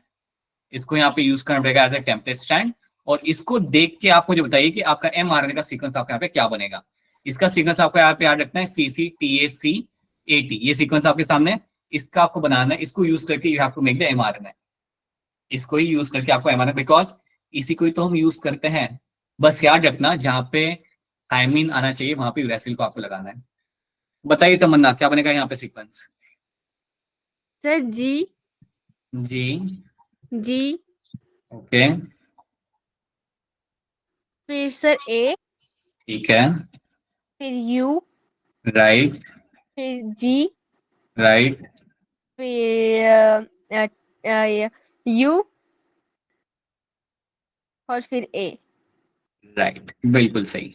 यही सीक्वेंस आपका यहाँ पे बनते हुए मिलेगा। आई होप ये बात आपको समझ आ रही है। उन्होंने क्या किया तमन्ना ने, यहाँ पे जो सी था उसके सामने उन्होंने लगा दिया यहाँ पे जी, यहाँ पे जो सी था उसके सामने उन्होंने यहाँ पे जी कर दिया, right. Then she took the T1, T के सामने उन्होंने लगाया यहाँ पे एडेनाइन जो नॉर्मल रहता है, एडेनाइन के सामने उन्होंने थायमिन नहीं लगाया, उन्होंने लगाया यहाँ पे अपना यूरेसिल, एंड सिमिलरली साइटोसिन के सामने उन्होंने ग्वानिन लगाया, एडेनाइन के सामने उन्होंने यूरेसिल लगाया, and again they did the thymine सामने ए।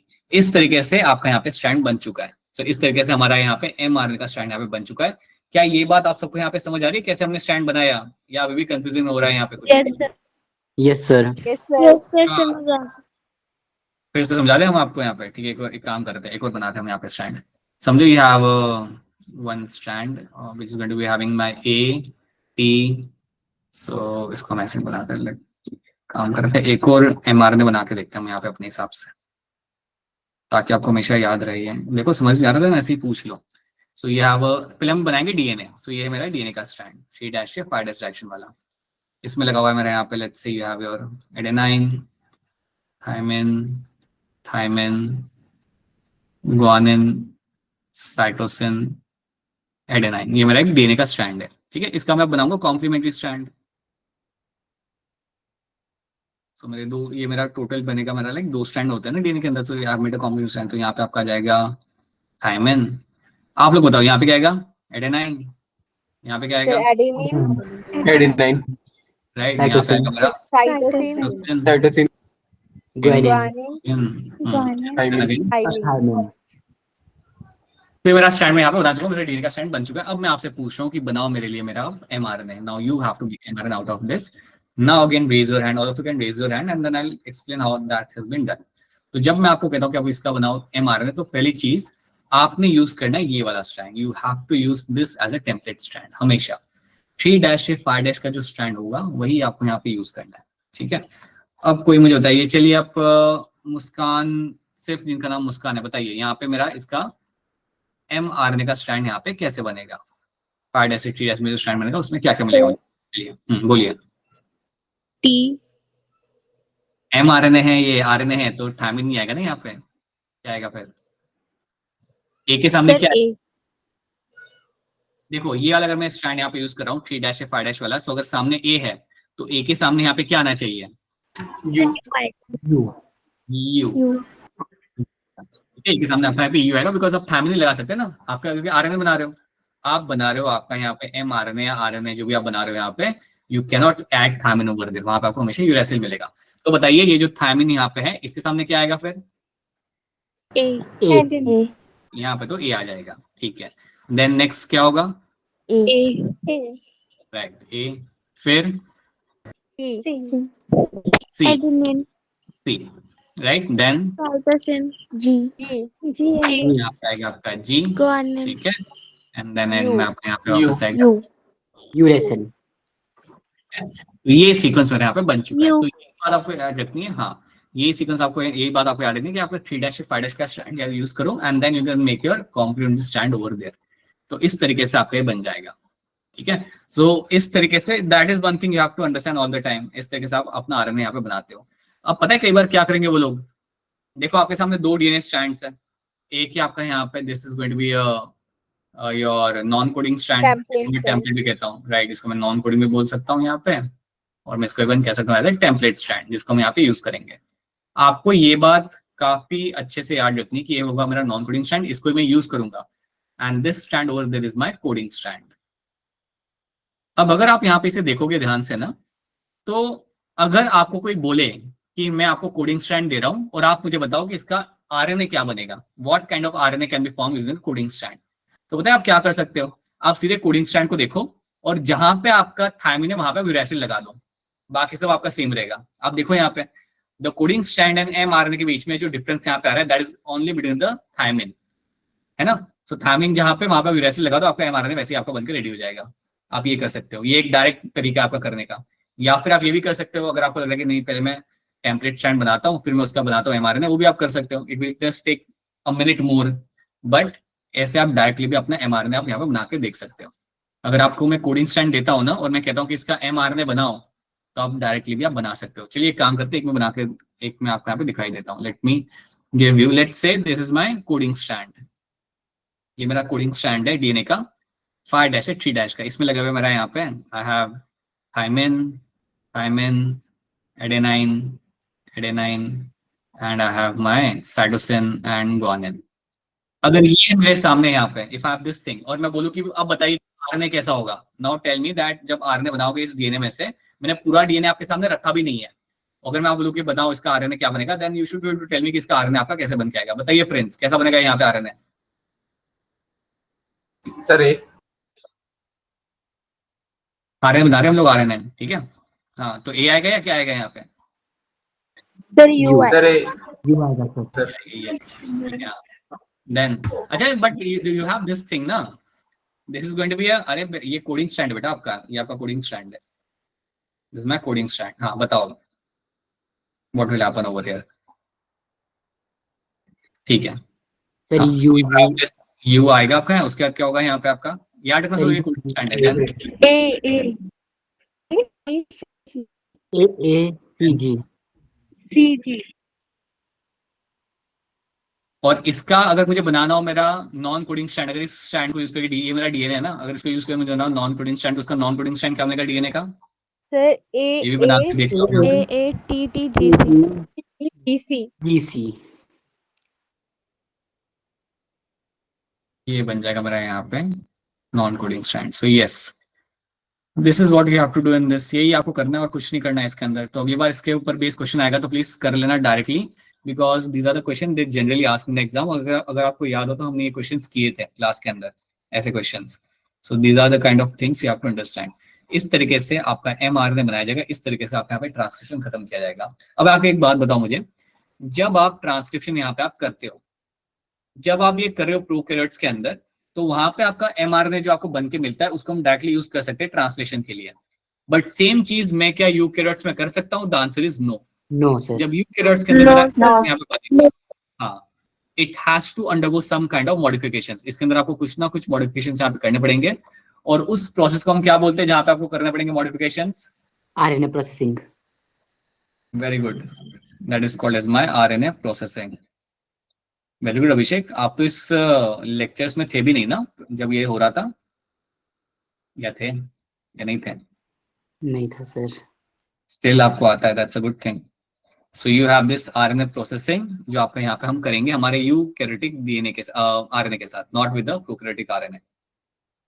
याद रखना यूकैरियोट्स में आपके 3 आरएनए पॉलीमरेज होते हैं, 1, 2 एंड 3। 1 बना रहा है आपका आरआरएनए, 2 बना रहा है आपका एमआरएनए एंड 3 बना रहा है आपका यहाँ पे टीआरएनए, पाई एसआरआरएनए एंड एसएनआरएनए। ये बना रहा है आपका आरएनए पॉलीमरेज 3। तो ये आपको याद रखना है, you will find question based on this. MRNA को अब हम इवन बोलते हैं as a heterogeneous nuclear RNA, that is another term for my mRNA. Okay, तो ये आपका हो गया ट्रांसक्रिप्शन। आप पिक्चर यहाँ पे देख सकते हो, can very clearly understand what is been happening over here, right? Sigma factor, rho factor. यहाँ पे देख लो आपका 5' से 3' डायरेक्शन में आपका यहाँ पे हम बना रहे हैं हमारा RNA, so you can see that happening. Again it's, I hope it's understandable. And now let's have a look at the RNA processing. अब आरएनए प्रोसेसिंग में आपकी 3 चीजें यहाँ पे होती है। किसको याद है वो 3 चीजें क्या होती है जो हम यहाँ पे करते हैं? एनीवन? Yes sir. सर पहला कैपिंग होता है, फिर टेलिंग होता है, फिर स्प्लाइसिंग होता है। राइट, सो you'll find यहाँ पे हम कैपिंग करेंगे, we will be doing over here the tailing as well, बिल्कुल सही, बहुत बढ़िया। and then along with that we will be also doing over here something what we call it as a splicing। ये 3 events आपके यहाँ पे करने आपके बहुत जरूरी होते हैं। so these are the 3 events which you will find happening in the RNA processing के अंदर। अब देखो हम स्टार्ट करते हैं यहाँ पे। so assume that you have your particular mRNA आपके यहाँ पे बन चुका है। अब इसके अंदर आप देख पा रहे हो that you have your exons and introns, ठीक है? और यूटीआर भी है आपका, that is called by untranslated region. आपको याद रखना है कि जब आपका एमआरएनए बनता है उसमें आपके जो इंट्रॉन्स है उसको आपको रिमूव करना है, you have to get rid of the introns, और एक्सॉन्स को आपको जोड़ना है। उसके साथ साथ दो चीजें आपको और करनी होती है, you have to do the capping and the tailing. So let's start over here. सबसे पहली चीज जो आपके यहाँ पे की जाती है उसे हम बोलते हैं यहाँ पे एज अ कैपिंग। कैपिंग मतलब क्या? कैपिंग मतलब आपका जो 5' एंड होगा वहां पे हम लगाएंगे एक अलग ही टाइप का न्यूक्लियोटाइड। 5' एंड के अंदर हम लगाते हैं हमारे यहाँ पे एक बिल्कुल ही डिफरेंट टाइप का nucleotide, that is called as my methyl guanosine triphosphate. तो मिथाइल गुआनोसाइन ट्राइफॉस्फेट जो आपके यहाँ पे होता है दैट्स अ न्यूक्लियोटाइड जो हम लगाते हैं हमारे यहाँ पे 5' रीजन के अंदर। ध्यान रखना, मिथाइल गुआनोसाइन ट्राइफॉस्फेट एक अलग ही टाइप का मेरे यहाँ पे न्यूक्लियोटाइड है जो मैं लगाऊंगा मेरे 5' रीजन के अंदर। इसलिए लगाने का फायदा क्या होता है? ये प्रोटेक्ट करता है मेरे एमआरएनए को from the nucleus enzyme. So mRNA को ये बचाएगा फ्रॉम द न्यूक्लियस एंजाइम से, ये उसे बचाएगा। तो यहाँ पे आप देख पा रहे हो, यहाँ पे मैं कैपिंग कर चुका हूँ, you can see the capping is been done over there. और यहाँ पे आप मिथाइल गुआनोसाइन ट्राइफॉस्फेट आप यहाँ पे लगा दोगे। सो that is the first thing you will be doing in this. Second thing मेरे यहाँ पे करूंगा, that is my telling. Tailing में आपको याद रखना है कि आपका जो आरएनए होता है उसके 3' एंड के ऊपर मैं लगाता हूँ बहुत सारे एडेनाइन मॉलिक्यूल। कई सारे एडेनाइन मॉलिक्यूल्स में यहाँ पे लगाऊंगा मेरे 3' रीजन के ऊपर, 3' एंड के ऊपर। So large number of adenine molecules are been added, कितने? अराउंड 200 से लेके 300 तक। एंड इस इवेंट को हम बोलते हैं यहाँ पे एज अ पॉली एडेनाइलेशन। कहाँ पे किया जाएगा? ऑन द 3' एंड के ऊपर। This has been done in the 3' end के ऊपर। So that is called as my tailing. Capping कर लिया, टेलिंग कर लिया, अब लास्ट चीज मुझे क्या करनी है? मेरे इंट्रॉन्स को निकालना है। याद रखना, इंट्रॉन्स मेरे कोई काम के नहीं होते हैं। इंट्रॉन्स अगर हो तो मेरा प्रोटीन नहीं बन सकता वहां से। सो इंट्रॉन्स को निकालना है और एक्सॉन्स को जोड़ना है। Exons is a coding sequence. ठीक है, अब देखो यहाँ पे क्या होता है। सो अब हम करेंगे यहाँ पे हमारा स्प्लाइसिंग। स्प्लाइसिंग करने के लिए आपको चाहिए enzyme, and that enzyme is called as my spliceosome. सवाल ये है कि स्प्लाइसोसोम बनाने के लिए आपको क्या लगता है? What are the ingredients you need to have? तो दो इंग्रेडिएंट्स याद रखना, एक होता है एसएनआरएनए, दूसरा होता है आपके यहाँ पे प्रोटीन। एसएनआरएनए का फुल फॉर्म क्या होता है? एनीवन? Small nuclear RNA. याद रखना, snRNA stand for my small nuclear RNA. SnRNA plus protein हम यहाँ पे यूज करेंगे, उससे बनेगा मेरे यहाँ पे एक enzyme that is called as my spliceosome. इसका काम यहाँ पे होता है इंट्रॉन्स को रिमूव करना। This is the one which is going to remove the introns. ठीक है, इंट्रॉन्स को रिमूव किया जाएगा और बाद में जो एक्सॉन्स रह जाएंगे उनको हम जोड़ देंगे with the help of my DNA ligase. So that is what my spliceosome is known for, और ये इवेंट को हम बोलते हैं यहाँ पे एज अ स्प्लाइसिंग। तो ये याद रखना, आप यहाँ पे देख सकते हो आपके पास यहाँ पे एमआरएनए था जिसके अंदर हमने किया हमारा capping, splicing and polyadenylation, and उसके बाद आपको जो आरएनए यहाँ पे मिला that is my functional mRNA. Now this RNA is going to be very much functional. So मेरे यहाँ पे एमआरएनए मेरे यहाँ पे रेडी है, which going to be very much useful. Now this is going to be functional. जो पहला जो मेरा एमआरएनए था ना वो फंक्शनल नहीं था, उसको यूज करके मैं ट्रांसलेशन नहीं कर सकता था, लेकिन अब ये बन चुका है। अब इसको इस्तेमाल करके मैं कर पाऊंगा मेरा यहाँ पे ट्रांसलेशन। याद रखना, बैक्टीरिया में आरएनए प्रोसेसिंग नहीं होता। जैसे ही आरएनए बना it will undergo translation, but ये बात यहाँ पे लागू नहीं होती। यहाँ पे आपको करना पड़ता है आपका आरएनए प्रोसेसिंग। तो ये बात भी आपको यहाँ पे याद रखनी है। You can see the picture of the NCERT, कैसे एनसीईआरटी के अंदर हम यहाँ पे करा रहे हैं हमारा RNA processing. You can see that splicing यहाँ पे किया जा रहा है, and you can find ultimately आपका मैसेंजर आरएनए आपका यहाँ पे रेडी हो चुका है। So this is getting formed over there. Alright, now अब यहाँ पे कुछ सवाल है, पहले इन सवाल को सॉल्व कर लेते हैं।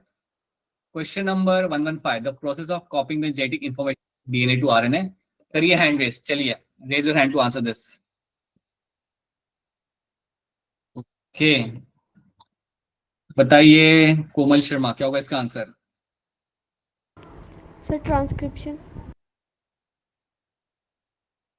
राइट, एंड दिशा आपको क्या लग रहा है? It is your transcription. Yes, option C becomes my correct answer in this. ठीक है, the product of transcription process in fact what, ये थोड़ा क्वेश्चन थोड़ा सा स्ट्रेंज है, बट इनसे पूछा ये गया कि आप ट्रांसक्रिप्शन के दौरान आप क्या यूज करते हो? What is been used during the process of my transcription?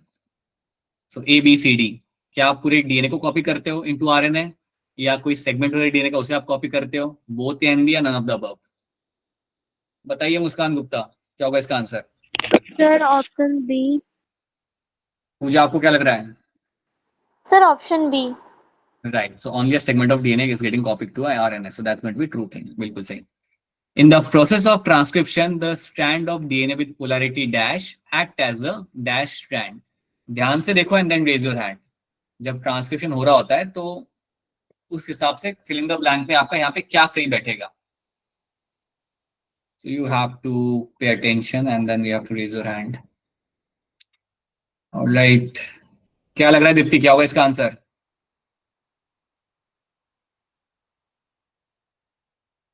नहीं बता रहे हैं.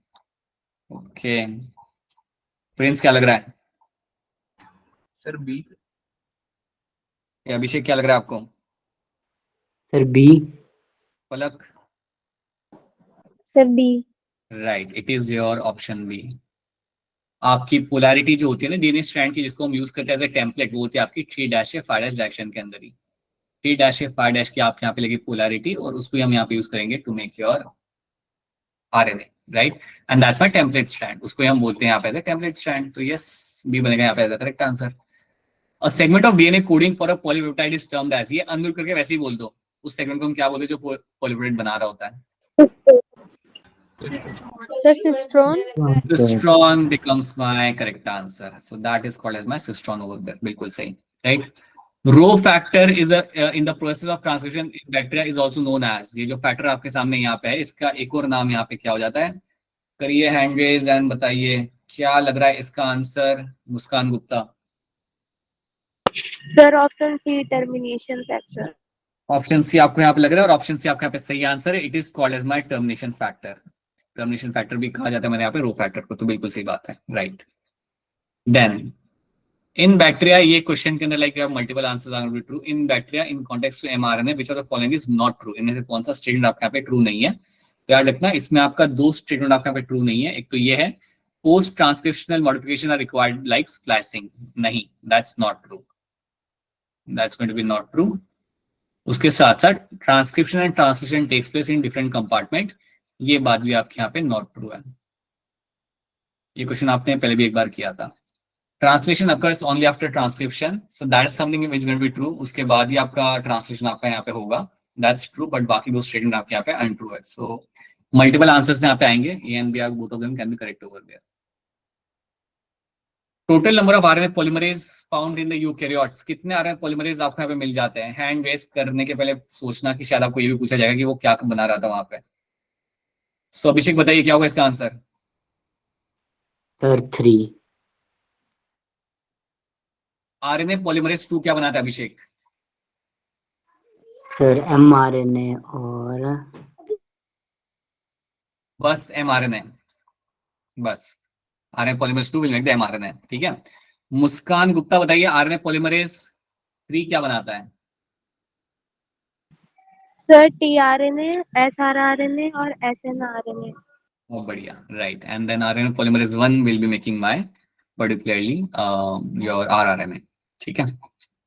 Alright, the intervening sequence in the primary transcript of the mRNA are removed by, जो बीच में जो सीक्वेंस आ रहे होते हैं उसको हम कैसे, किस प्रोसेस के थ्रू हम उसे मारते हैं? ठीक है. अगेन बाकी बच्चे कहाँ हैं, क्या कर रहे हो आप लोग? बाकी सब लोग, Priyanshi, Santosh Kumar, what is happening? I seems like सब लोग खाना खा रहे हैं.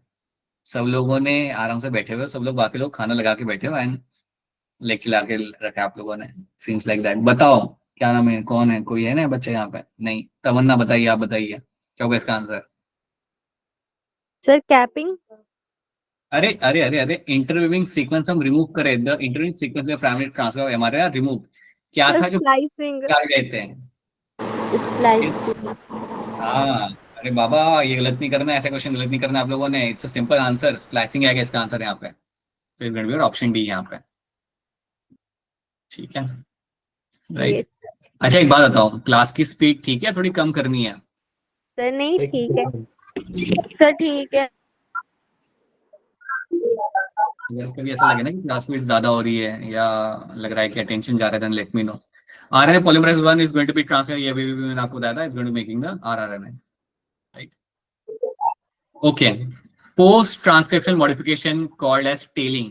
टेलिंग में आप क्या डालते हो और वो कौन से एंड पे डाला जाता है, ये आपसे पूछा जा रहा है. आराम से देख लो सवाल को, राइट. 2 मिनट के लिए अपना लाइक खाना साइड में रखो 2 मिनट के लिए, see the question carefully and then raise your hand. Alright, बताइए पूजा डाकर, क्या लग रहा है इसका आंसर आपको? सर ऑप्शन सी। ओके, कितना आपको क्या लग रहा है? Sir option C. और आपको क्या लग रहा है? क्या तो माइक ऑन, बेटा तो माइक ऑन कर रहे हैं, बर्तन फेंक रहा है। ठीक है, so that's good, option C right.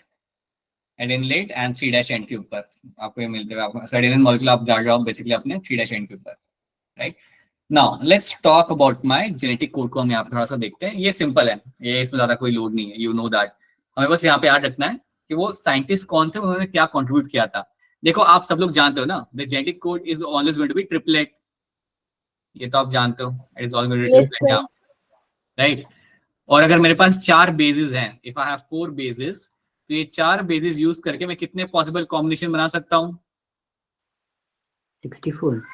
Right, I can make 64 possible combination, जिसको मैं बोलूंगा एज अ 64 कोडॉन्स। अब 64 कोडॉन में से कितने होते हैं जिसको इस्तेमाल करके मैं बना सकता हूँ मेरा लाइक न्यूक्लियोटाइड के लिए, जो कितने मेरे यूज किए जाएंगे फॉर माय अमीनो एसिड के सीक्वेंस के लिए? 61। Right, 61 codons can code for amino acids. 61 codons को हम यहाँ पे यूज करते हैं, और बाकी जो 3 मेरे यहाँ पे उनको हम क्या बोलते हैं? Stop codons. Stop codon sir. Yes. तो इतनी बात तो आप यहाँ पे जानते हो। अब आपको यहाँ पे जानना क्या है? आपको जानना यहाँ पे ये है दैट व्हाट आर दो साइंटिस्ट, उनके यहाँ पे काम क्या था, ठीक है। तो डायरेक्टली वहां पे जाते हैं। इस टॉपिक में आई होप किसी को कोई दिक्कत नहीं है, you know how this is getting formed over there. So let's have a look at the scientist. तो कई सारे साइंटिस्ट इन्वॉल्व हुए थे जानने के लिए कि आपका प्रोटीन के अंदर अमीनो एसिड का सीक्वेंस कौन डिटरमाइन करता है। In the protein the amino acid sequence is determined by nucleotide, लेकिन कैसे, ये पता करने के लिए कई सारे साइंटिस्ट, बायोकेमिस्ट, फिजिसिस्ट सारे आप यहाँ पे इन्वॉल्व हुए थे। और जब ये लोग यहाँ पे इन्वॉल्व हुए तो उनमें से जो हमारे मेन पर्सन यहाँ पे थे वो थे हमारे यहाँ पे जॉर्ज गेमाओ। जॉर्ज गेमाओ ने बोला कि अगर 20 अमीनो एसिड बनाने हो तो इनको बनाने के लिए हमारे जो 4 नाइट्रोजन बेस पेयर है, इनके हमें हर एक पॉसिबल कॉम्बिनेशन बनते हुए हमें बना के हमें देखना चाहिए, और वो बना के देखना चाहिए in the number of 3। So he said that your codon should be in the multiple of your 3। So 3 nitrogen base बनाएंगे आपका एक सिंगल कोडॉन, और एक सिंगल कोडॉन आपका एक सिंगल अमीनो एसिड को कोड करेगा। ये कहना था आपके जॉर्ज गेमाओ का, जो बिल्कुल सही था, इट वाज वेरी राइट। इनका ये कहना था and that something is suggested was very much true. So let's see इन्होंने यहाँ पे क्या बोला था। इन्होंने बोला कि अगर 4 बेसेस हैं, एडेनाइन, गुआनाइन, साइटोसिन, यूरेसिल, तो इसके 4 हर एक पॉसिबल कॉम्बिनेशन आप यहाँ पे बना लो, और जो आप यहाँ पे हर एक पॉसिबल कॉम्बिनेशन आप यहाँ पे बनाओगे, then you will find 64 possible combinations can be seen. So you can form 64 codons. तो 64 codons तो इनफ होते हैं 20 अमीनो एसिड के लिए, लेकिन हम जानते हैं इन 64 में से 61 codons can be used for making the amino acids. 61 codons इस्तेमाल करके you can make the these are the one which are going to be coding for the amino acid के लिए ये कोड करेंगे।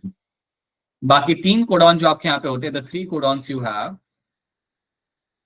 they will be by my stop codon. आप जरा सोचो कितना इंटरेस्टिंग होता होगा ये सब डिस्कवर करना वो टाइम पे, कि हमें पता लगाना कि कैसे प्रोटीन बनता होगा एंड कैसे लाइक उसके अंदर लाइक हमारा sequence, it's like some kind of riddle, जो अगर आप सॉल्व कर दो तो वो पूरे ह्यूमन पॉपुलेशन के लिए एक बेनिफिट हो सकता है। So it's quite interesting to even think that. Okay, so यहाँ पे देख पा रहे हैं this is something they did, right. And अब यहाँ पे आ रहे थे कि कुछ साइंटिस्ट के नाम, उन्होंने हमारे साथ क्या कंट्रीब्यूट किया था। Like you have your Hargobind Khorana. Hargobind Khorana का यहाँ पे कंट्रीब्यूशन ये था कि उन्होंने कई सारे आर्टिफिशियल, या मैं कहूंगा उन्होंने लैब के अंदर कई सारे आरएनए मॉलिक्यूल्स बनाए थे। He actually created large number of synthetic RNA molecules in the lab, and उनको हम बोलते थे यहाँ पे एज अ होमोपॉलीमर, जिनमें सेम ही सीक्वेंस होता था, या फिर कोपॉलीमर जिनमें अलग अलग सीक्वेंस आपको मिलता था यहाँ पे। सो याद रखना हरगोबिंद खुराना ने क्या किया था, he actually played a important role in synthesizing a large number of RNA molecules. अलग अलग टाइप के आरएनए मॉलिक्यूल्स हरगोबिंद खुराना हमें बना के दे देते हैं। अगर कोई चाहता था कि हमें चाहिए एक सीक्वेंस जिसके अंदर होगा सारे आपके यू यू यू यू, तो वो हरगोबिंद सिंह खुराना आपको बना के दे सकते थे। सो that is something he did, that is something he actually did for the RNA molecules. India कहते हैं, याद रखना इनका काम क्या था, सिंथेटिक होमोपॉलीमर कोपॉलीमर इन्होंने हमें बना के दिए बहुत सारे। उसके बाद मार्शल नाइनबर्ग जो हमारे यहाँ पे साइंटिस्ट थे, इन्होंने हेल्प किया था by making a cell free protein synthesis culture. मतलब मैं ये कहूंगा, इन्होंने हमारे ऐसा सिस्टम बना के दिया था जहां पे आप प्रोटीन सिंथेसिस कर सकते हो outside the cell. Cell free मतलब outside the cell. Outside the cell आपका कैसे प्रोटीन बनाया जा सकता है, वो हमें बताया था मार्शल नाइनबर्ग ने। सो ना Marshall Nirenberg cell free system for protein synthesis finally help the code to be deciphered. इनकी मदद से हम पता लगा पाए थे कि अच्छा फाइनली जो कोड होता है वो आपका जेनेटिक कोड वो आपका ट्रिपलेट में होता है। सो मार्शल नाइनबर्ग का भी रोल आप यहाँ पे याद रखना, this is something also you have to know. Then we have Severo Ochoa. Severo Ochoa ने हमें एक एंजाइम दिया था and that enzyme was my polynucleotide phosphorylase. इस एंजाइम की मदद से हम कई सारे आरएनए सिंथेसाइज कर पा रहे थे। We are able to synthesize polymerize a large number of RNAs. तो ये भी याद रखना, इन्होंने हमें एक एंजाइम दिया था सेवेरो ओकाई ने and that enzyme was used for polymerization of large number of RNA. तो that is something also you have to, ये भी बात आपको यहाँ पे याद रखनी कि इनका कंट्रीब्यूशन यहाँ पे क्या था।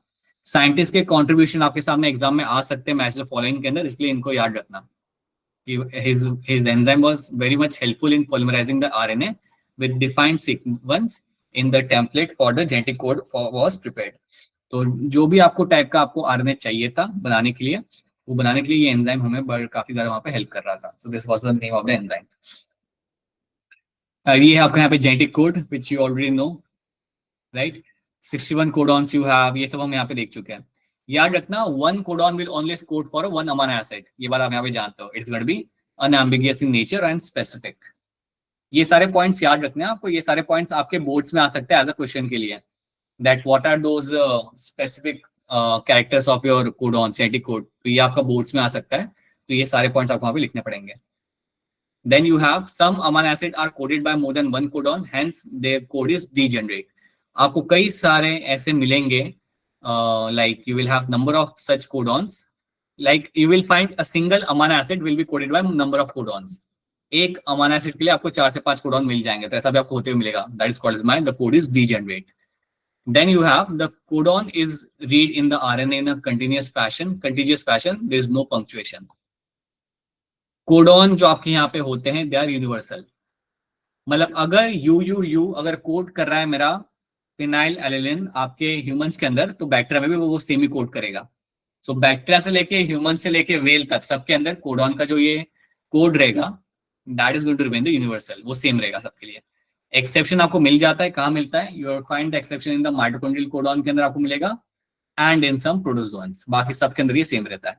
सो that's exception over there, right। AUG has a dual function, it codes for methionine and also for as a initiator codon। तो इतनी बात है अभी फिलहाल आप यहाँ पे याद रखो, let's not go beyond this, इतनी चीज आप यहाँ पे याद रखो, let's keep it up to here only. This is something you have to know in terms of genetic code, right. इसके बाद जो मैं यहाँ पे देखना है दैट्स अ ट्रांसलेशन वाला पार्ट। अब ट्रांसलेशन मैं चाहूंगा कि आप आराम से देखो, बाद में we can do the translation later, क्योंकि इट शुडंट बिकम रिविजन, ज्यादा हेक्टिक होना नहीं चाहिए। लेकिन याद रखना अभी हमने यहाँ पे क्या किया है। आज की क्लास में हमने हमारा कवर किया यहाँ पे हमारा DNA replication, we have done the DNA replication over there, ये हमने यहाँ पे हमारा कवर किया है। इसके बाद हमने हमारा कवर किया हमारा यहाँ पे transcription, we are done with the transcription.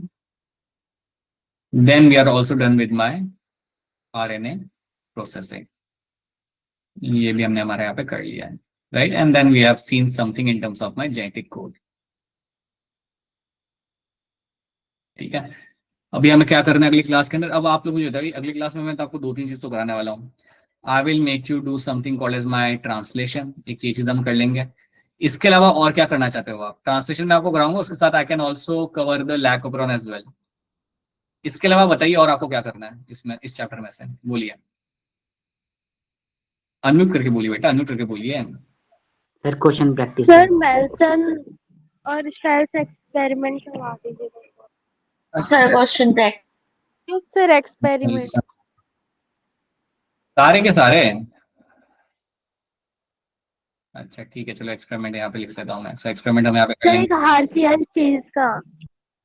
हाँ ठीक है ठीक है ठीक है, चलो कर लेंगे एक्सपेरिमेंट, हम सारे कर लेंगे, एक बार देख लेंगे, ठीक है। एंड देन क्वेश्चन प्रैक्टिस, ठीक है वो तो चलो right, Yes, I can sir. Share with you the assignment आप सॉल्व करना थोड़े से अपने एंड पे भी, क्वेश्चन प्रैक्टिस तो हम कर लेंगे और वो भी कर लेंगे हम, ठीक है, no issue with that. Anything else, और कुछ इन सब के अलावा? सर बोलो। No. सर वो जो रेट वाला था ना वो भी करा देना, वो मेरा छूट गया था। ये गलत बात है, मुझे ये तो गलत बात है बिल्कुल। नहीं सर, वो उस टाइम पे छूट गया था, लेकिन आज तक उसकी रिकॉर्डिंग नहीं देख पाई। गलत बात है ना ये तो नहीं, ये एक्सेप्टेबल नहीं है। Anything else? अरे कोई बोलेगा नहीं ह्यूमन जीनोम प्रोजेक्ट नहीं करना क्या? आता है कि ह्यूमन जीनोम प्रोजेक्ट आपको अच्छे से? यस सर, वो भी करना है सर। सर नहीं, वो नहीं, भी आप- करना है। Sir, DNA fingerprinting.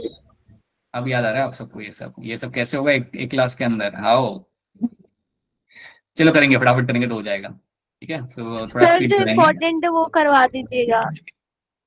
So we will do the Lacuperon translation कर लेंगे, then we'll do the HGP DNA fingerprinting and then we can see the experiments over there which are like small. इसमें टाइम लगेगा नहीं ज्यादा, ठीक है। तो ये हम यहाँ पे कर लेंगे अगली क्लास के अंदर। सो ये सब कर लेंगे। अभी असाइनमेंट शेयर करूंगा, इसका ही मैं शेयर कर दूंगा एक असाइनमेंट छोटा सा बना के, तो सॉल्व करना। और जो पुराना असाइनमेंट शेयर किया वो भी शेयर करो, कंप्लीट करो and just revert back with the assignment इनका बाकी है। एंड या दैट्स व्हाट विल डू। कल भी आपका जो लेक्चर होगा वो केमिस्ट्री का ही होगा 11th का, ठीक है, क्योंकि आपका लास्ट वीक केमिस्ट्री का लेक्चर मिस हुआ था ना, that's why you will have one more lecture of chemistry tomorrow as well. So कल बायो नहीं होगा आपका, 11th का बायो नहीं होगा। एंड या तब भी जो भी असाइनमेंट शेयर करूंगा, ज्यादा क्वेश्चन होते नहीं है, so please don't tell me कि सर 20 क्वेश्चन हमसे हो नहीं पा रहे। 20 क्वेश्चन के लिए हम हमारा टाइम निकाल पा रहे, don't tell me that. So yeah if I am giving you 20 questions then please do those question and get back to me, ठीक है।